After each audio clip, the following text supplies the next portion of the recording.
നമ്മളെ ലാസ്റ്റ് ക്ലാസ്സിൽ botany നിർത്തിവെച്ചത് microsporogenesis എന്ന് പറയുന്ന ടോപ്പിക്കാണ്.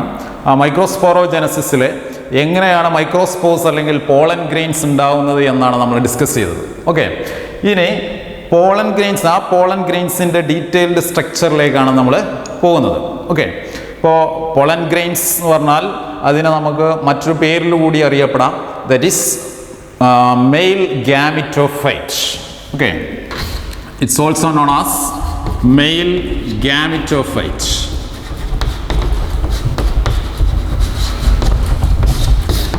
അപ്പോൾ ചിലപ്പോൾ പരീക്ഷയ്ക്ക് ചോദിക്കുന്നത് മെയിൽ ഗാമിറ്റോഫൈറ്റിൻ്റെ സ്ട്രക്ചർ ആയിരിക്കും. ഓക്കെ, അപ്പോൾ മെയിൽ ഗാമിറ്റോഫൈറ്റ് എന്ന് ചോദിച്ചാൽ നമ്മൾ കൺഫ്യൂഷൻ ആവരുത്. പോളൻ ഗ്രെയിൻസ് ആണ് കൂടുതൽ നമ്മൾ അത് പറഞ്ഞിട്ടായിരിക്കും പഠിക്കുക. പക്ഷേ മെയിൽ ഗാമിറ്റോഫൈറ്റ് എന്ന് എക്സാമിന് ചോദിച്ചാലും നമ്മൾ എന്ത് ചെയ്യണം, അത് പോളൻ ഗ്രെയിൻസ് ആണ് എന്ന് മനസ്സിലാക്കുക. ഓക്കെ, ഇപ്പോൾ എന്തുകൊണ്ടാണ് പോളൻ ഗ്രെയിൻസിനെ മെയിൽ ഗാമിറ്റോഫൈറ്റ് എന്ന് പറയുന്നത്? Because it carry male gametes, അല്ലേ? മെയിൽ ഗാമിറ്റ്സിനെ ക്യാരി ചെയ്യുന്ന ഫ്ലവറിൻ്റെ സ്ട്രക്ചറിനെയാണ് എന്ത് പറയുക, മെയിൽ ഗാമിറ്റോഫൈറ്റ് അല്ലെങ്കിൽ പോളൻ ഗ്രെയിൻസ് എന്ന് പറയുന്നത്, അല്ലേ?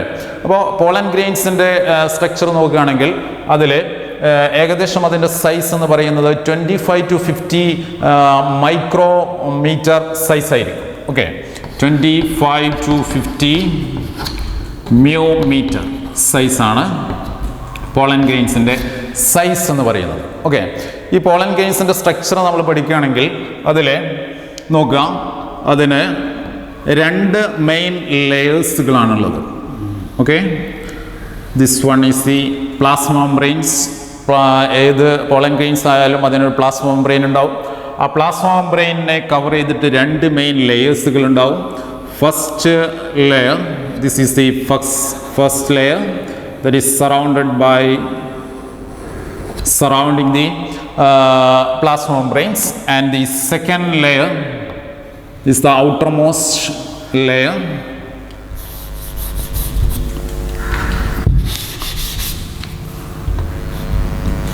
So it some parts you can see some breaks. Outer wall layers continuous അല്ല, ചില ഭാഗത്ത് ബ്രേക്കേജ് ഉണ്ടാവും. ഓക്കെ, ഇപ്പോൾ പോളൻ ഗ്രെയിൻസിൻ്റെ സ്ട്രക്ചർ നോക്കുകയാണെങ്കിൽ ഔട്ടർ മോസ്റ്റ് ലെയർ എന്ന് പറയുന്നത് that is known as exine. It is known as exine. Okay, outermost wall layer or outermost layer of the pollen grains, that is called exine. Okay, exine പ്രത്യേകത എന്താണെന്ന് ചോദിച്ചാൽ ഇത് highly resistant chemical substance present ആയിട്ടുള്ള ലെയറാണ്. എന്ന് വെച്ചാൽ നമുക്കറിയാം pollen grains അറ്റ്മോസ്ഫിയറിലെ എൻവയോൺമെൻറ്റിൽ ഉണ്ടാവും, അല്ലേ? അതിൽ പലതരത്തിലുള്ള എന്താണ് കെമിക്കൽസ്, ആസിഡ്സ്, ആൽക്കലി അതിനോടൊക്കെ റെസിസ്റ്റ് ചെയ്ത് നിൽക്കേണ്ടി വരും. അതല്ലെങ്കിൽ ആന്തറിൽ നിന്ന് പുറത്തു വന്ന ശേഷം പോളൻ ഗ്രെയിൻസ് എന്ത് ചെയ്യും, പെട്ടെന്ന് നശിച്ചു പോവാം, അല്ലേ? അപ്പോൾ അതിനെ റെസിസ്റ്റ് ചെയ്യാൻ പറ്റുന്ന ഹാർഡസ്റ്റ് കെമിക്കൽ സബ്സ്റ്റൻസ് പ്രസൻ്റ് ആയിട്ടുള്ള ഒരു ലെയർ കൂടിയാണ് എക്സൈൻ. ആ ഹാർഡസ്റ്റ് കെമിക്കൽ സബ്സ്റ്റൻസിൻ്റെ പേരാണ് സ്പോറോപൊള്ളിനിൻ. എന്താ വിളിക്കുക? സ്പോറോപൊള്ളിനിൻ.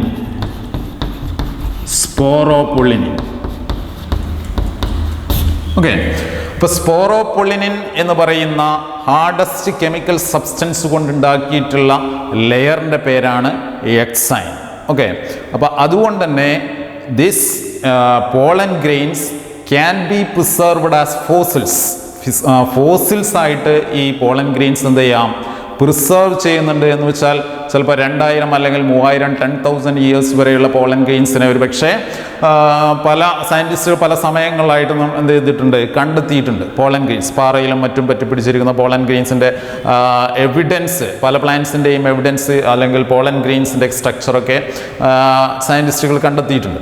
അപ്പോൾ അതിന് സഹായിക്കുന്നത് because of the presence of sporopollenin. അപ്പോൾ പോളൻ ഗ്രെയിൻസ്, ഒരു ക്വസ്റ്റ്യൻ ഒരു പക്ഷേ ഇങ്ങനെ ചോദിക്കാം, pollen grains can be preserved as fossils, why? അപ്പോൾ എന്തായിരിക്കും answer? Because pollen grains consist hardest chemical substance, or exine of pollen grains consists hardest chemical substance, that is known as sporopollenin.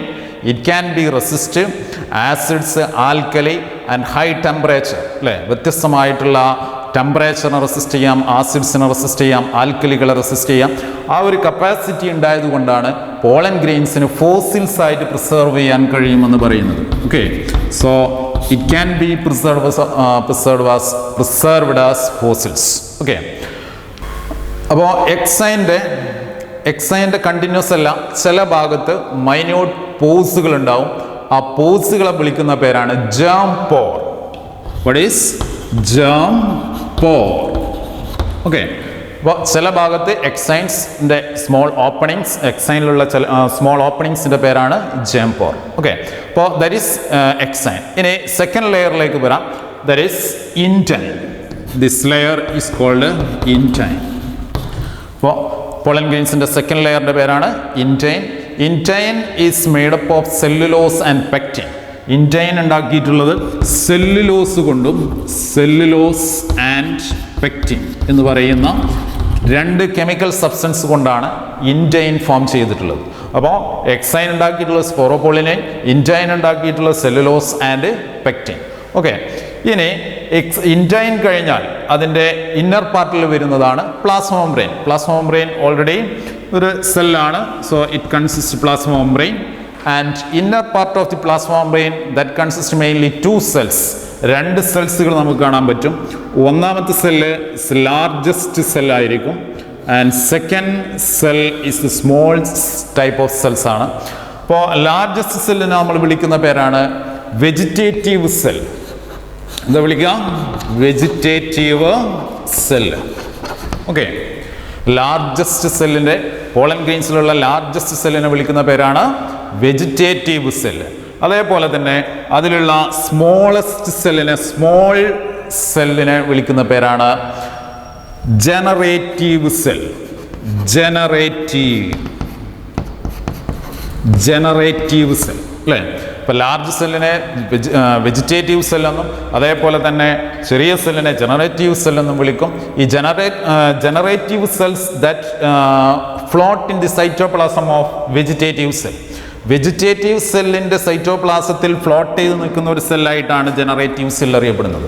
Okay, അപ്പോൾ എന്ന് വെച്ചാൽ vegetative സെല്ലിൻ്റെ ഉള്ളിൽ പൊങ്ങിക്കിടക്കുന്ന പോലെയുള്ള ഒരു സെല്ലാണ് ജനറേറ്റീവ് സെൽ. ഓക്കെ, അപ്പോൾ ഇവിടെ വെജിറ്റേറ്റീവ് സെല്ലിൻ്റെ പ്രത്യേകത എന്ന് പറഞ്ഞാൽ it is the largest, it consist reserve food materials and also irregular shaped nucleus അല്ലേ? ലാർജ് ടൈപ്പ് ഓഫ് സെൽസ് ആണ് വെജിറ്റേറ്റീവ് സെല്ലിൻ്റെ പ്രത്യേകതയായിട്ട് നമുക്ക് പറയാം. ദാറ്റ് ഈസ് ലാർജ് ആണ് ആൻഡ് ഇറഗുലർ ഷേപ്ഡ് ന്യൂക്ലിയസ് ഉണ്ടാവും. ഇറഗുലർ, ഒരു പ്രത്യേക ഷേപ്പൊന്നുമില്ലാത്ത ഇറഗുലർ ഷേപ്ഡ് ന്യൂക്ലിയസ് ആയിരിക്കും. അതേപോലെ തന്നെ it store reserve food material. Reserve foods എന്ന് വെച്ചാൽ ഫുഡ് സ്റ്റോർ ചെയ്തിട്ടുണ്ട് അല്ലേ? റിസർവ് ആണ്. സ്റ്റോർ ചെയ്തിട്ടുള്ള ഫുഡ് ധാരാളം സ്റ്റോർ ചെയ്തിട്ടുള്ള സെല്ല് കൂടിയാണ് വെജിറ്റേറ്റീവ് സെല്ല്. ഓക്കെ, അപ്പോൾ വെജിറ്റേറ്റീവ് സെൽസിൻ്റെ പ്രത്യേകതയാണ് ലാർജ് ആയിരിക്കും, ഇറഗുലർ ന്യൂക്ലിയസ് ഉണ്ടാവും, റിസർവ് ഫുഡ് മെറ്റീരിയൽ സ്റ്റോർ ചെയ്തിട്ടുണ്ടാവും. ഓക്കെ, ഇനി നെക്സ്റ്റ് സെല്ലാണ് ജനറേറ്റീവ് സെൽ. ജനറേറ്റീവ് സെൽ എന്ന് പറയുന്നത് അതിനൊരു സ്പിൻഡിൽ ഷേപ്പാണ് പറയുന്നത്. NCERT-ൽ ഇറ്റ് കൺസിസ്റ്റ് സ്പിൻഡിൽ ഷേപ്ഡ് സ്ട്രക്ചറാണ്. സ്പിൻഡിൽ ഫോർമേഷൻ, സ്പിൻഡിൽ ഫൈബേഴ്സ് ഫോർമേഷനൊക്കെ നമ്മൾ മിയോസിസ് സെൽ ഡിവിഷനിൽ ധാരാളം കഴിഞ്ഞ വർഷം നന്നായി പഠിച്ചതാണ് അല്ലേ? അതേപോലെ തന്നെ അത് ഡെൻസ് സൈറ്റോപ്ലാസം ഉണ്ടാവും, അതേപോലെ ന്യൂക്ലിയസും പ്രസൻ്റ് ആയിരിക്കും. ഓക്കെ, ഇതാണ് ജനറേറ്റീവ് സെല്ലിൻ്റെ പ്രത്യേകത. അപ്പോൾ ശ്രദ്ധിച്ചിരിക്കുക, ജനറേറ്റീവ് സെല്ലിൻ്റെ പ്രത്യേകത എന്ന് പറയുന്നത് എന്താണ്? ആദ്യം നമ്മൾ പറഞ്ഞത് സ്പിൻഡിൽ ഷേപ്ഡ് ആണ് അല്ലേ? സ്പിൻഡിൽ ഷേപ്ഡ് ആണ്. അതേപോലെ തന്നെ എന്താണ്? ഡെൻസ് സൈറ്റോപ്ലാസം ആയിരിക്കും. ഡെൻസ് സൈറ്റോപ്ലാസം എന്ന് പറഞ്ഞാൽ എന്താണ്? തിക്കായിട്ടുള്ള നല്ല ന്യൂട്രിയൻസ് കണ്ടൻസ് ഒക്കെ ഉള്ള എല്ലാ സെൽ ഓർഗനൽസുകളും ഡെവലപ്പ് ചെയ്ത് വരുന്ന ആ ഒരു സ്റ്റേജാണ് dense cytoplasm. And with nucleus അല്ലേ?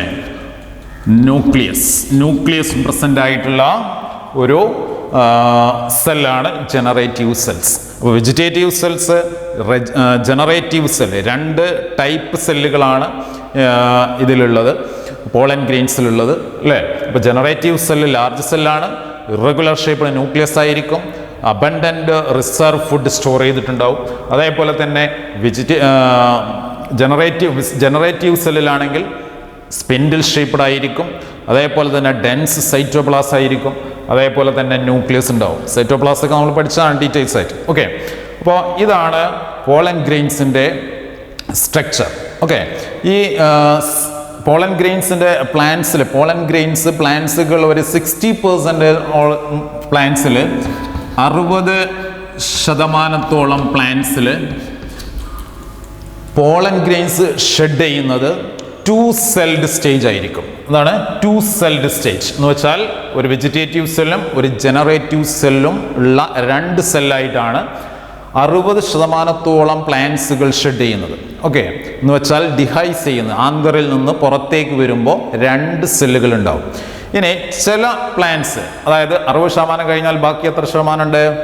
യെസ്, 40%. അല്ലേ? അപ്പോൾ 40%ഓളം പ്ലാന്റ്സുകളിൽ 3 സെൽഡ് കണ്ടീഷനിലാണ് പോളൻ ഗ്രെയിൻസ് ആന്തറിൽ നിന്ന് പുറത്തേക്ക് വരിക. ഓക്കെ, അപ്പോൾ 3 സെൽഡ് കണ്ടീഷൻ ആവണമെങ്കിൽ ഇവിടെ സാധാരണ നമ്മൾ സ്ട്രക്ചറിൽ പഠിച്ച 2 സെല്ലല്ലേ ഉള്ളൂ അല്ലേ? അപ്പോൾ ഈ മൂന്നാമത്തെ സെല്ല് എങ്ങനെ ഉണ്ടാവുക? അതായത് ജനറേറ്റീവ് സെല്ലാണ് 2ആയിട്ട് ഡിവൈഡ് ചെയ്യും അല്ലേ? ജനറേറ്റീവ് സെല്ല് 2ആയിട്ട് ഡിവൈഡ് ചെയ്യും. അതിന് 2 ന്യൂക്ലിയസ് ഉണ്ടാവും അല്ലേ? അങ്ങനെ 3 സെൽഡ് സ്റ്റേജിലുള്ള പോളൻ ഗ്രെയിൻസ് ഉണ്ടാവും. അത് 40%ഓളം പ്ലാന്റ്സുകളിൽ ആന്തറിൽ വെച്ച് തന്നെ 3 സെൽഡ് സ്റ്റേജ് ആവും. ഓക്കെ, എന്നാൽ 60% 2 സെൽഡ് സ്റ്റേജിലായിരിക്കും ആന്തറിൽ നിന്ന് ഷെഡ് ചെയ്യുന്നത്. ഓക്കെ, അത് ജസ്റ്റ് ഒന്ന് നിങ്ങൾ മനസ്സിലാക്കി വെച്ചാൽ മതി. ഓക്കെ, ഇതാണ് പോളൻ ഗ്രെയിൻസിൻ്റെ സ്ട്രക്ചർ. അപ്പോൾ പോളൻ ഗ്രെയിൻസിൻ്റെ സ്ട്രക്ചർ വളരെ ഇമ്പോർട്ടൻ്റ് ആണ്. സ്പോറോപോളിനൊക്കെ ഇടയ്ക്കിടയ്ക്ക് ചോദിക്കുന്നതാണ്. അപ്പോൾ നന്നായി പഠിക്കുക. ഓക്കെ, ഇനി ഇതുമായി റിലേറ്റ് ചെയ്തിട്ടുള്ള കുറച്ച് ടേംസുകളാണ് നമുക്ക് ഡിസ്കസ് ചെയ്യാനുള്ളത്. പോളൻ ഗ്രെയിൻസുമായി റിലേറ്റ് ചെയ്തിട്ടുള്ള കുറച്ച് ടേംസുകളുണ്ട്. ഇതിൽ ഫസ്റ്റ് ടേംസ് എന്ന് പറയുന്നത് പോളൻ ഗ്രെയിൻസിൽ പോളൻ അലർജി എന്ന് പറയുന്ന ഒരു ടേമാണ് നമ്മൾ ആദ്യമായിട്ട് ഡിസ്കസ് ചെയ്യുന്നത്. Pollen allergy.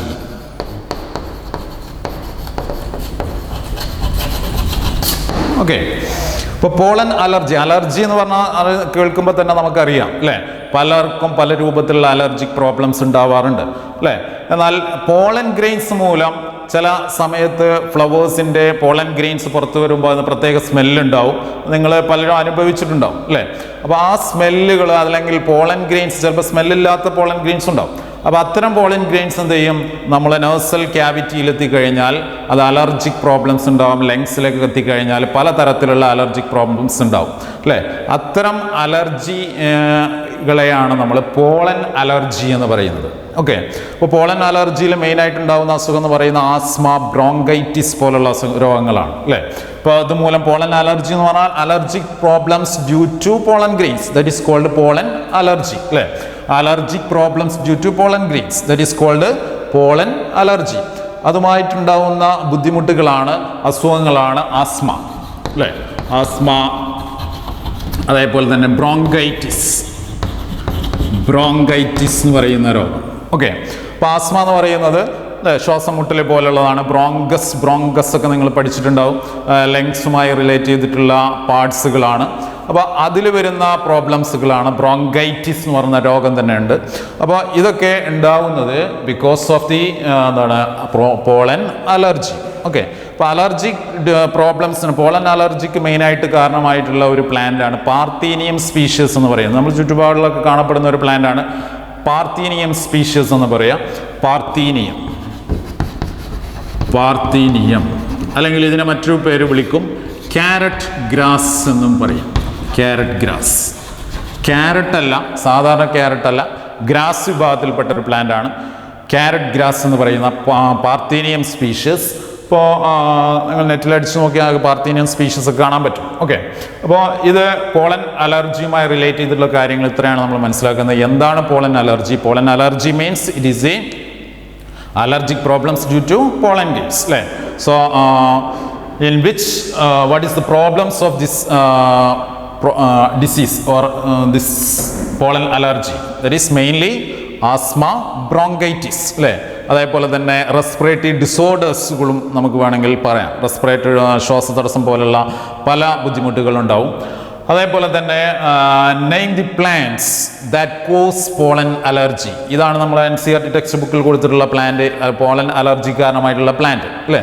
അപ്പോൾ ചിലപ്പോൾ തന്നെ ചോദിക്കാം name the plants that cause pollen allergy എന്ന് ചോദിച്ചാൽ നമുക്ക് പാർത്തീനിയം സ്പീഷീസ് എന്ന് എഴുതാം, അല്ലെങ്കിൽ ക്യാരറ്റ് ഗ്രാസ് എന്ന് എഴുതിയാലും കറക്റ്റാണ്. ഓക്കെ, ഇനി ഇതുമായി റിലേറ്റ് ചെയ്തിട്ടുള്ള പോളൻ ഗ്രെയിൻസുമായി റിലേറ്റ് ചെയ്തിട്ടുള്ള മറ്റൊരു ടേംസ് ആണ് പോളൻ പ്രോഡക്റ്റ് എന്നറിയപ്പെടും. Okay, pollen product.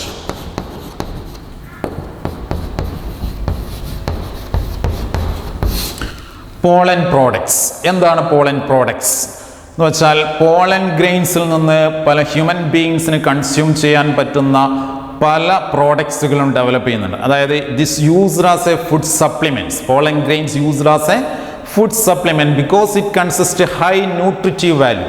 നന്നായി nutrients, vitamins, minerals content present ആയിട്ടുള്ള ഒരു പ്രോഡക്റ്റാണ്, അല്ലെങ്കിൽ ഒരു പ്ലാന്റ്സിൻ്റെ ഒരു പ്രോഡക്റ്റാണ് പോളൻ ഗ്രെയിൻസ് എന്ന് പറയുന്നത്. അപ്പോൾ ഹണി ബീസ് ഒക്കെ ഇത് പോളൻ ഗ്രെയിൻസ് എടുത്തിട്ടാണ് ഹണി ഉണ്ടാക്കുന്നത് അല്ലേ.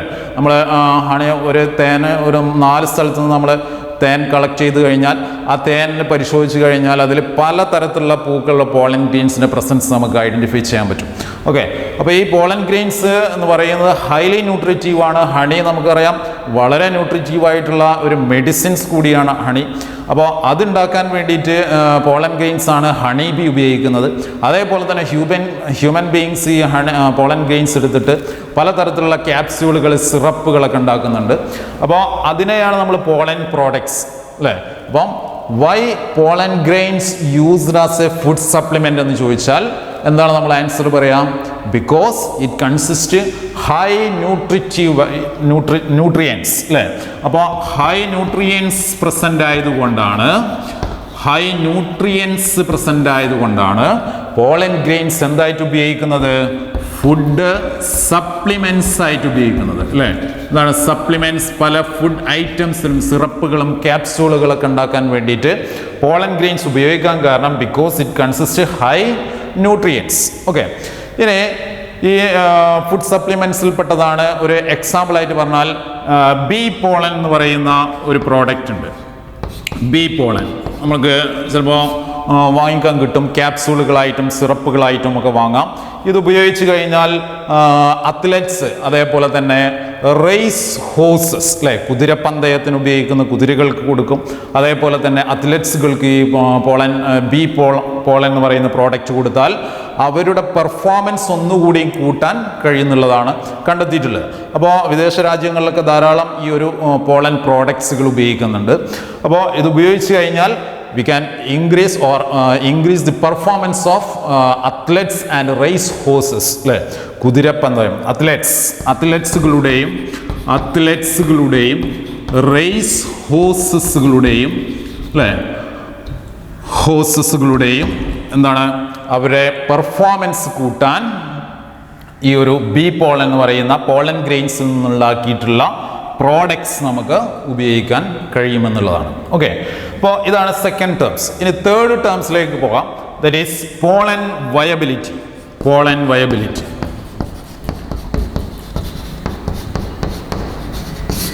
അപ്പോൾ പോളൻ വയബിലിറ്റി എന്ന് പറഞ്ഞാൽ പോളൻ ഗ്രെയിൻസ് ആന്തറിൽ നിന്ന് പുറത്തു വന്നു കഴിഞ്ഞാൽ അധിക സമയം, ചില പ്ലാന്റ്സിൽ കുറഞ്ഞ സമയം മാത്രമേ ഉണ്ടാവുള്ളൂ, ചില പ്ലാന്റ്സിൽ കുറേ മാസങ്ങളോളം നിലനിൽക്കാനുള്ള കപ്പാസിറ്റി ഉണ്ട്.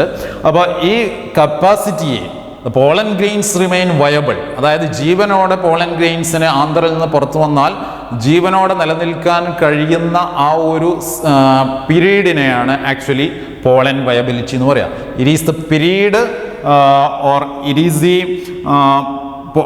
times or period the pollen grains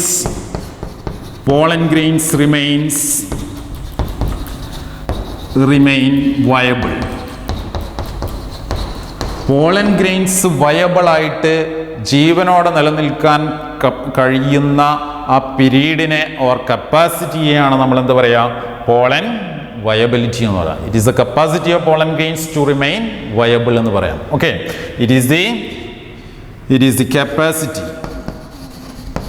capacity of pollen grains remain viable. Okay, so what is pollen viability എന്ന് ചോദിച്ചാൽ we can say that it is the capacity of pollen grains to remain viable ആയിട്ട് ജീവനോടെ നിലനിൽക്കാൻ കഴിയുന്ന pollen ഗ്രെയിൻസിൻ്റെ ആ ഒരു കപ്പാസിറ്റിയാണ് നമ്മൾ എന്താ പറയുക പോളൻ വയബിലിറ്റി എന്ന് പറയുന്നത്.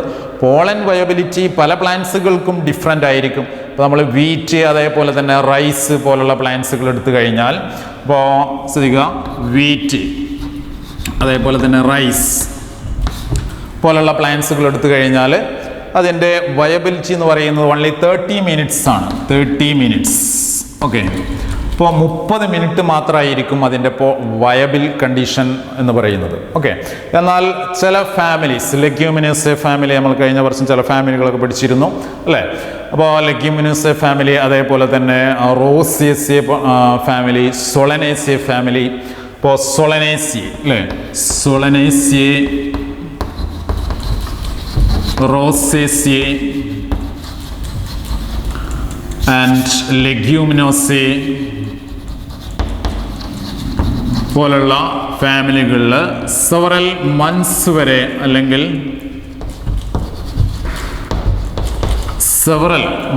അല്ലെങ്കിൽ മാസങ്ങളോളം ഇവയുടെ പോളൻ ഗ്രെയിൻസ് എന്താണ് വയബിളായിട്ട് നിൽക്കാനുള്ള കപ്പാസിറ്റി ഉണ്ട്. ഓക്കെ, അപ്പോൾ ഇത് ഓരോ പ്ലാന്റ്സിനും ഡിഫറെൻ്റ് ആയിരിക്കും based on the environmental conditions, humidity, temperature, അതിനൊക്കെ അനുസരിച്ച് ദാറ്റ് മേ ബി വേരിയബിൾ അല്ലേ.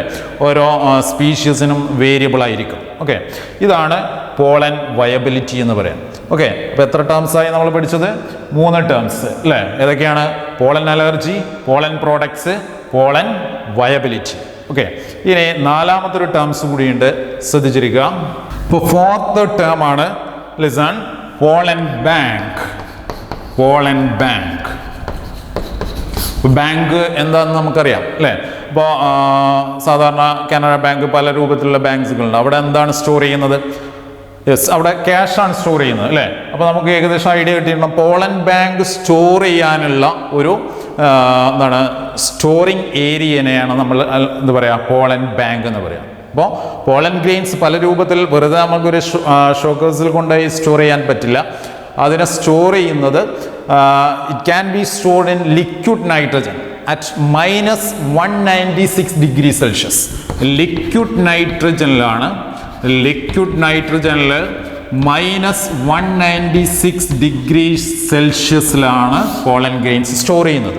ഓക്കെ, അപ്പോൾ pollen grains can be stored in liquid nitrogen at -196 degree Celsius. This process is called a pollen bank. അല്ലേ, ഇതിനെയാണ് pollen bank എന്ന് പറയാം. ഈ pollen banks ഉള്ള പോളൻ ഗ്രെയിൻസ് ഉപയോഗിച്ചുകൊണ്ട് we can study or we can use these pollen grains for different experimental process അല്ലേ.